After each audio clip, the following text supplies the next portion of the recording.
Assalamualaikum warahmatullahi wabarakatuh. Materi ini adalah materi pertemuan yang ketiga untuk pelajaran kimia organik semester Gasal tahun ajaran 2020-2021. Yang akan kita bahas kali ini berjudul biomolekul dan karbohidrat.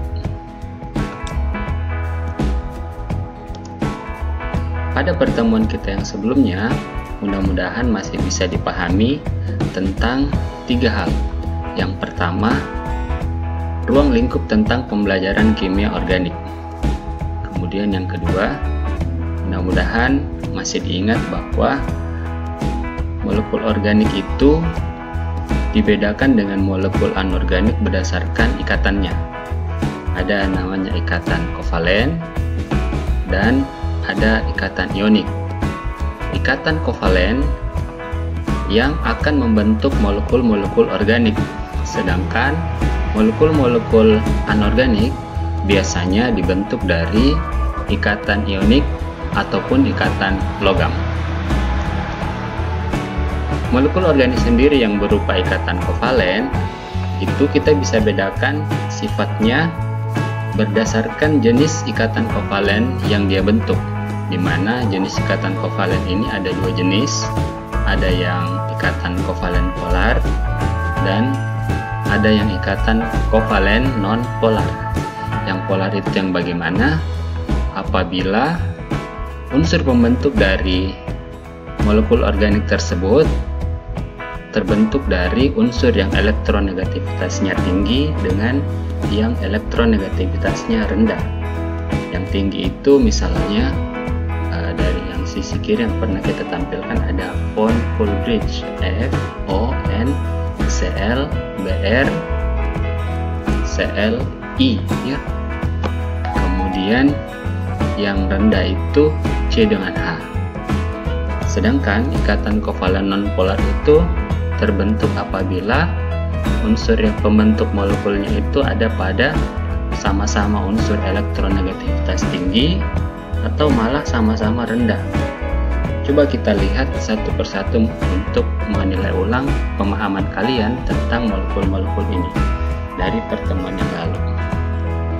Kapur tulis, kira-kira ini molekul organik atau anorganik? Pertama, kita harus tahu dulu kapur tulis itu molekulnya apa. Harusnya kalian ingat bahwa kapur tulis itu adalah CaCO3 ya. CaCO3. Ca itu logam. Sedangkan CO3 itu karbon dan oksigen. Karbon dan oksigen sendiri itu non logam. Karena ikatannya antara logam dengan non logam, berarti itu salah satu ciri dari ikatan ionik atau anorganik. Karena kalau ikatan kovalen itu sesama non logam.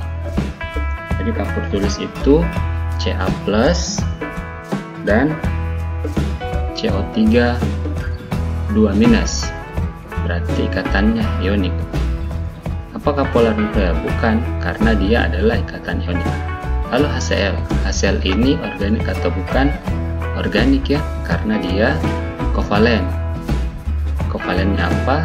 Kovalen polar, karena H tinggi rendah elektronegativitasnya, sedangkan Cl elektronegativitasnya itu tinggi dan rendah. Kalau air bagaimana? Air juga kovalen polar ya.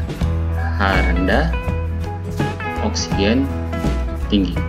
Kemudian garam dapur Na dan Cl itu ionik, Na+, Cl-.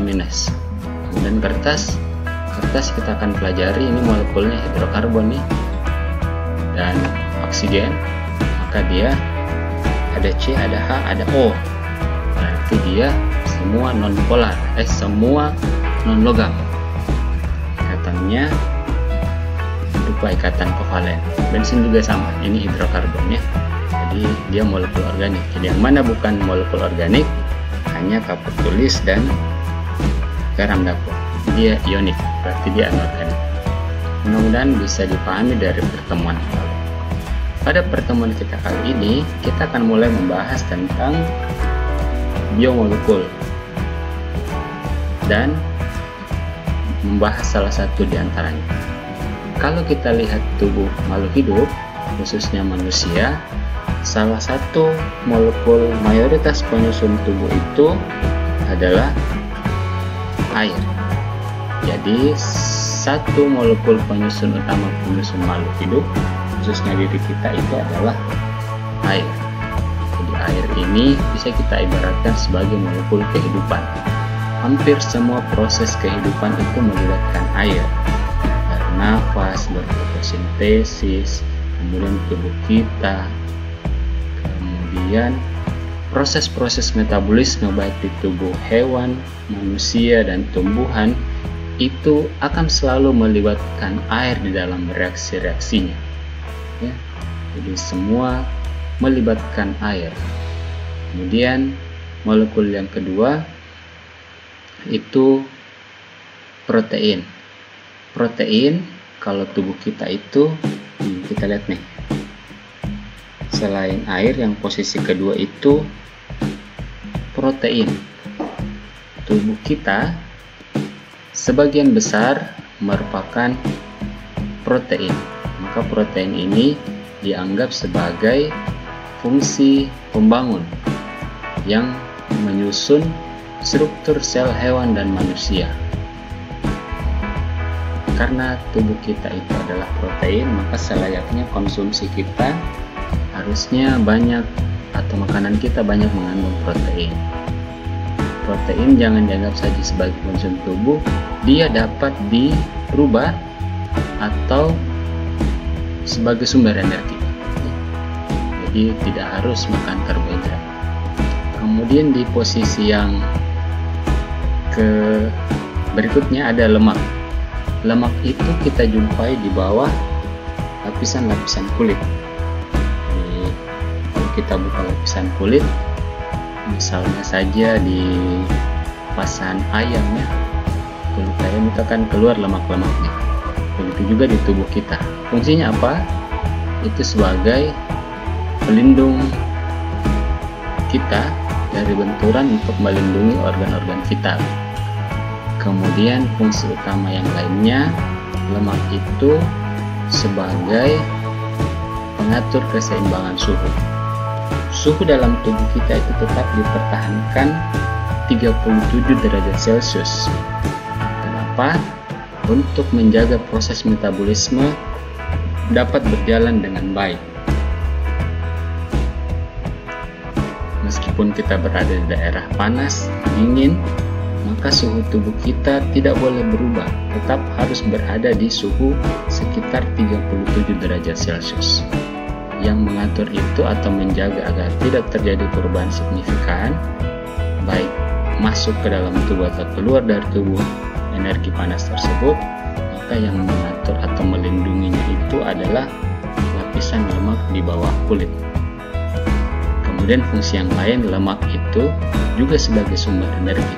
Jadi tadi sudah dua, protein, lemak, dua-duanya bisa dimanfaatkan tubuh untuk menghasilkan energi kita beraktivitas. Lalu yang berikutnya, di dalam tubuh kita itu dibentuk atas mineral-mineral atau logam-logam ya. Ini banyak kita jumpai sebagai penyusun struktur tulang atau hemoglobin. Dan fungsi yang lain, kalau kalian sudah belajar di metabolisme, akan kalian kenal ada namanya kofaktor. Mineral yang berperan dalam proses metabolisme. Kemudian karbohidrat, ini sudah sering kalian dengar. Karbohidrat itu fungsi utamanya adalah sebagai sumber energi utama. Namun utama ini yang kita maksudkan adalah orang Indonesia ya, karena konsumsi terbesarnya orang Indonesia adalah karbohidrat. Namun tadi sudah saya sampaikan sebelumnya bahwa sumber energi itu tidak harus dari karbohidrat, dapat berupa protein maupun lemak. Namun jika kita mengkonsumsi bersamaan ada protein, lemak, dan ada juga karbohidrat, maka yang paling cepat dicerna atau diserap tubuh itu adalah karbohidrat. Ya. Maka ini potensi cepat meningkat gulanya, ya. Sedangkan fungsi yang lain kalau kita lihat tumbuhan itu penyusun struktur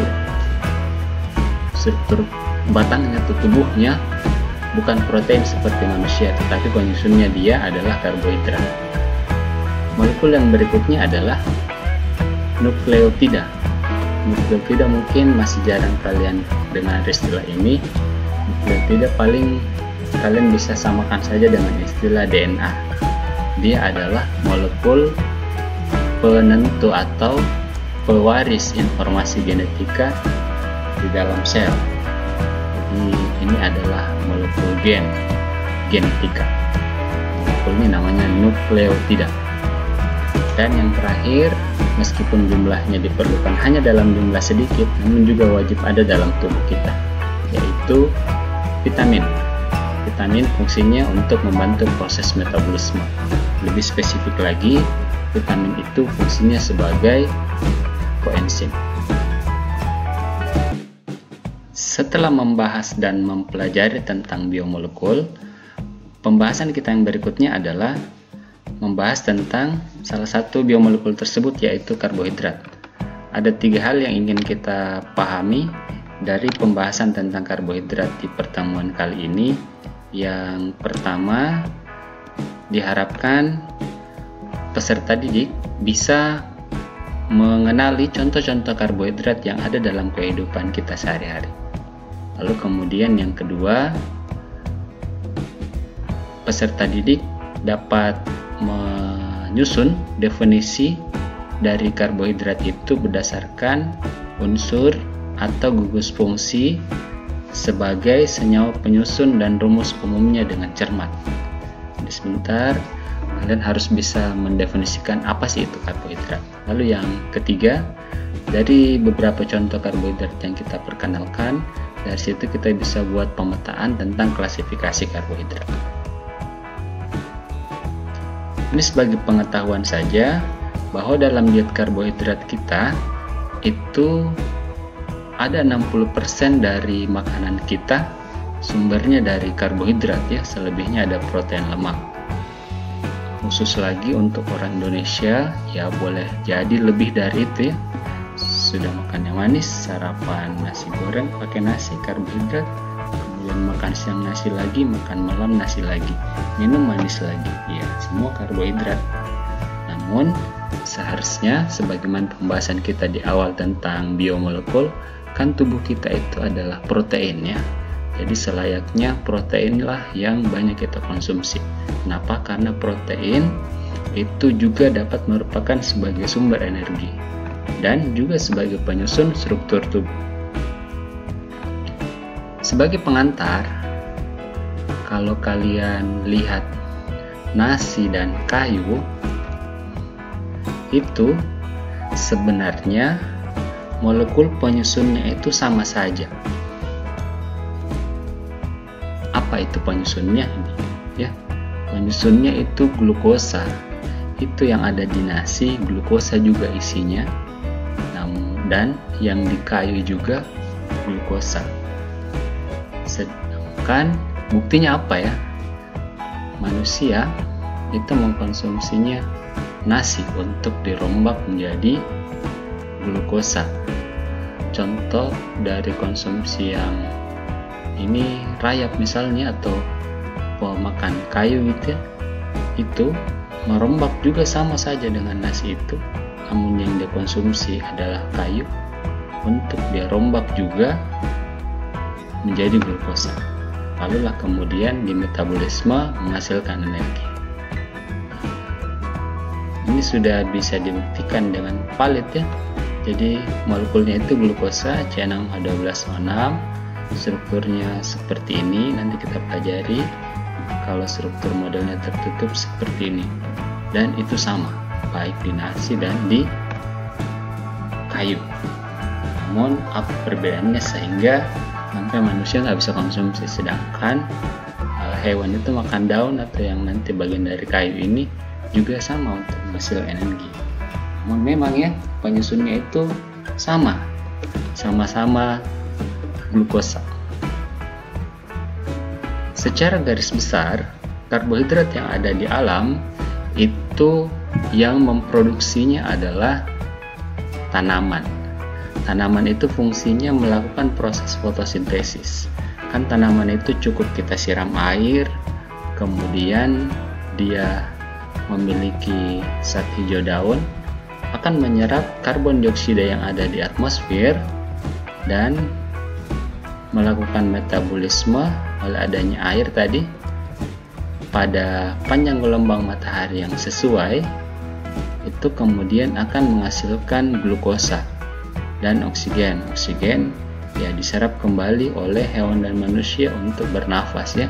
Sedangkan C6H12O6 inilah glukosa yang akan membentuk struktur tubuh dari tanaman menjadi batang, lalu tumbuh, akarnya memanjang ya, batangnya membesar, membentuk cabang, ranting, daun, buah, dan bunga yang kesemuanya itu adalah ini C6H12O6. Maka C6H12O6 inilah menyusun struktur dari tubuh dari tanaman, bukan protein ya. Kalaupun ada proteinnya itu metabolisme lain. Namun ini adalah reaksi metabolisme utama, reaksi utama dalam proses fotosintesis tumbuhan yang menghasilkan struktur dari tubuhnya yang merupakan gabungan glukosa. Ya, dan manusia hewan itu nggak menghasilkan karbohidrat. Tumbuhan, manusia tahunya adalah mengkonsumsi yang sudah dibentuk tumbuhan untuk menjadi sederhana, lalu dikonversi menjadi energi. Ini. Kita perkenalkan beberapa molekul karbohidrat. Tadi ini nasi ya. Kalau kita telusuri lebih lanjut molekulnya itu, nih glukosa dengan struktur terbuka dan tertutup seperti ini. Kalau dia tertutup, itu kemudian terikat satu sama lain nih. Ada 1, 2, 3, 4, 5 dan seterusnya terus memanjang hingga membentuk struktur seperti satu butir nasi. Satu butir nasi ya. Itulah glukosa penyusun nasi. Sedangkan kayu juga sama, juga penyusunnya adalah glukosa terikat satu sama lain. Bentuk struktur yang panjang sehingga membentuk struktur dari kayu tersebut yang juga merupakan glukosa penyusun sederhananya. Namun bedanya di mana ini nanti kita pelajari. Katanya ini alfa, kalau ini katanya beta. Yang alfa bisa dicerna oleh manusia, sedangkan yang beta nggak bisa. Hewan punya pencernanya ini enzim selulasa. Dan mereka bisa makan daun dan kayu, kita nggak bisa. Walaupun kalian makan sayur, itu tetap terbuang seratnya karena kita nggak bisa cerna. Ya, namun yang saya mau tekankan bahwa itu penyusunnya sama, glukosa. Lalu kemudian karbohidrat yang lain, gula pasir ya. Gula pasir itu penyusunnya ada ini glukosanya dan ada juga fruktosa, struktur segilingannya begini. Jadi glukosa dengan fruktosa bergabung membentuk molekul yang namanya gula pasir. Disebutnya sukrosa. Kemudian ada manis-manis, rasa manis pada susu. Selain protein kasein ataupun protein yang lain dalam susu, ada manis-manisnya itu yaitu laktosa. Di dalamnya terbentuk ada glukosa, bukan glukosa semua ya. Ada juga namanya galaktosa. Glukosa dan galaktosa bergabung membentuk berdua seperti ini, disebutnya laktosa. Gula pasir itu namanya sukrosa, gula susu namanya laktosa.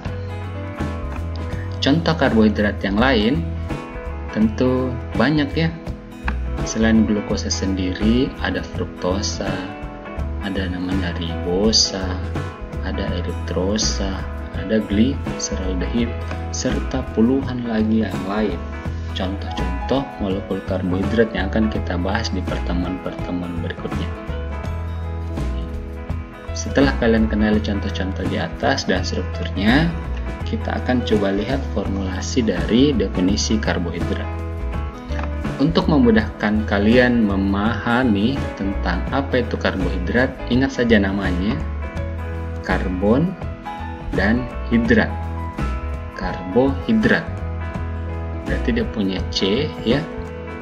Hidrat itu H2O, air, hidrat. Jadi karbon dan hidrat.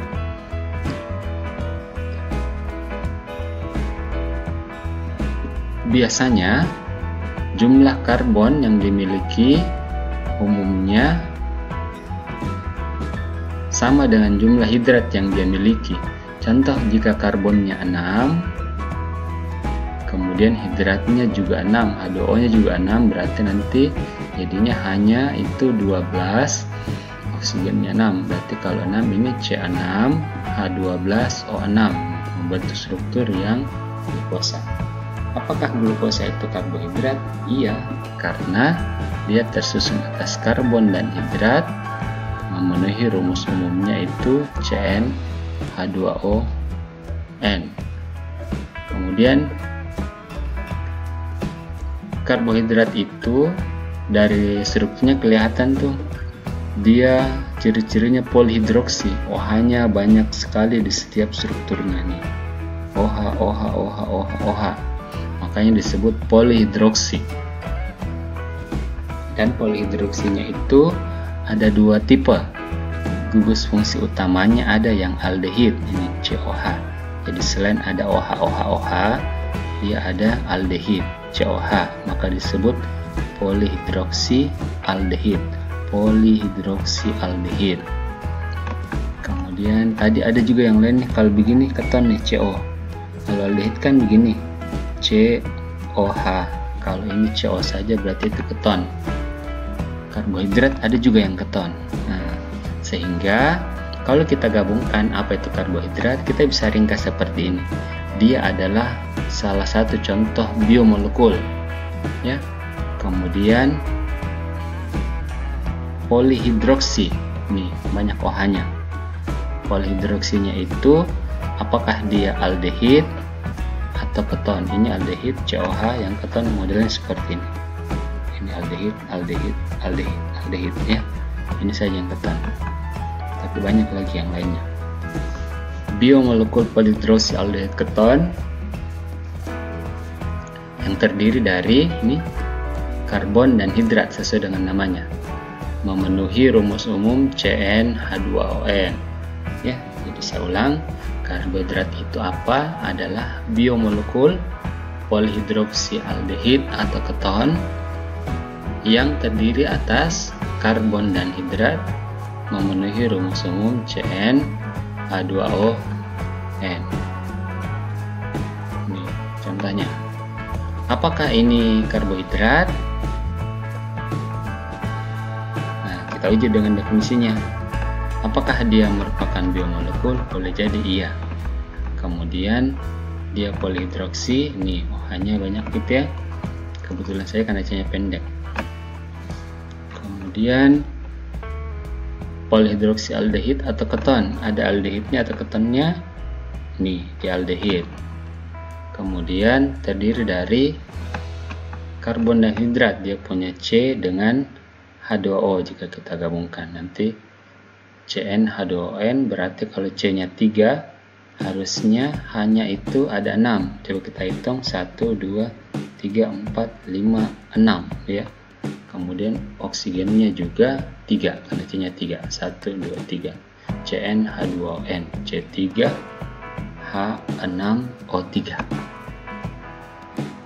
Cocok ya. Yang terakhir adalah tentang klasifikasi karbohidrat.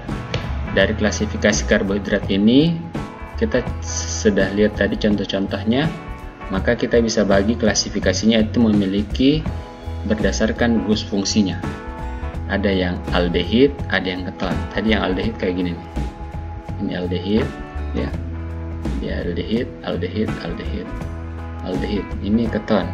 Kalau polihidroksi semua sama, maka tidak bisa dibedakan dari polihidroksinya. Semua adalah polihidroksi. Bedanya aldehid, aldehid, aldehid, aldehid. Ini keton. Yang aldehid disebutnya aldosa, yaitu karbohidrat yang gugus fungsi utamanya berupa aldehid. Kebalikannya, yang gugus fungsi utamanya keton disebut ketosa. Ini ketosan. Ya, ketosa, keton. CO, ada CO-nya ini, CO. Kalau COH berarti aldosa dong. Kemudian berdasarkan jumlah atom C-nya, yang paling pendek itu C-nya 3. Ini C-nya 3 nih. 1, 2, 3. Kemudian yang paling panjang 6. Kalau kalian bertanya, ada nggak yang lebih pendek atau lebih panjang? Ada hasil penelitian, pengujiannya itu yang paling pendek 3, ada 4, 5, dan 6 saja. Sedangkan yang 7 tidak dijumpai di alam. Ya. Yang 3C-nya disebut triosa, yang 4 disebut tetrosa, yang 5 disebut pentosa, dan yang 6 disebut heksosa. Nah, jadi kalau kita gabungkan sementara, kalau dia aldehid C3 kayak gimana ini? Ini aldehid C-nya 3, berarti ini aldo triosa. Ini aldo triosa. Kalau dia keton C-nya 5, kita pakai yang tadi saja nih. Ini keton kan ya, C-nya 1, 2, 3, 4, 6. Berarti keto kan di keton 6 heksa, ketoheksosa. Ya. Kemudian dari jumlah unit monomer penyusunnya itu dibagi dengan 3 model. Ada yang sendiri-sendiri atau tunggal, ada yang berdua-berdua, ada yang banyak. Yang sendiri-sendiri kayak gini nih, tunggal ini, bisa-bisa. Kemudian yang berdua-berdua seperti ini. Kemudian yang banyak yang seperti ini, panjang sudah lebih dari 3. Ya. Yang tunggal itu disebutnya monosakarida. Yang dua-dua disebutnya disakarida. Yang banyak monomernya disebut polisakarida. Apa contohnya monosakarida? Ya ini semua monosakarida. Ada fruktosa, ada ribosa, ada dextrosa, ada glukosa. Sedangkan yang disakarida yang modelnya seperti ini. Sukrosa dan laktosa itu disakarida. Sedangkan amilum yang ada di nasi atau di selulosa yang ada di kayu itu polisakarida. Glukosanya banyak. Nih. Ya. Kita contoh glukosa. Kalau kita lihat glukosa, berarti di aldehid namanya aldosa. C-nya 1, 2, 3, 4, 5, 6. Ya. Berarti heksosa, berarti dia aldo heksosa. Saya tambahin di depannya, dia adalah biomolekul polihidroksi aldo heksosa. Nih, gabungkan nanti ya. Jadi klasifikasinya itu kalau kita gabung dia adalah polihidroksi monosakarida aldo heksosa. Dia adalah karbohidrat, monomernya tunggal, karena sendiri ya glukosa yang sendiri seperti ini, belum bergabung dengan yang lain. Kemudian aldo, karena dia punya gugus fungsi aldehid, ini COH, dan heksosa. Kenapa heksosa? Karena C-nya 6. Ya. Jadi glukosa itu polihidroksi monosakarida aldo heksosa. Baik, sehingga kesimpulannya untuk pertemuan kali ini kita sudah kenali biomolekul ada 6 minimal ya, ada air, karbohidrat, protein, lemak, vitamin, mineral, dan nukleotida ada 7. Kemudian definisi karbohidrat sudah. Lalu klasifikasinya, gugus fungsinya ada 2, aldosa, ketosa. jumlah atom C-nya ada triosa, tetrosa yang 4, yang 5 pentosa, yang keenam namanya heksosa. Berdasarkan jumlah unit monomernya, ada yang sendiri disebutnya monosakarida, ada yang berdua itu disakarida, dan yang poli atau bergabung banyak namanya polisakarida. Terima kasih. Untuk pertemuan kita yang ketiga kali ini, tetap ada tugasnya seperti biasa untuk memudahkan kalian sambil berlatih memahami materi ini. Ditulis tangan, lalu diupload di blognya sebagai tugas ketiga. Ya. Nomor 1, ini jenis biomolekul dan fungsinya apa, ada di slide ini. Kemudian 5 contoh karbohidrat dalam kehidupan sehari-hari. Kira-kira di lingkungan rumahmu ada contoh karbohidrat itu apa? Kemudian ini definisi karbohidrat. Yang keempat, artikan istilah ini ya. Klasifikasi karbohidrat. Apa artinya monosakarida, polihidroksi, aldopentosa? Seperti yang tadi ini. Jadi dia monosakarida berarti tunggal, aldo, aldehid, heksosa, C6. Nah, begitu. Yang B juga sama. Lalu kemudian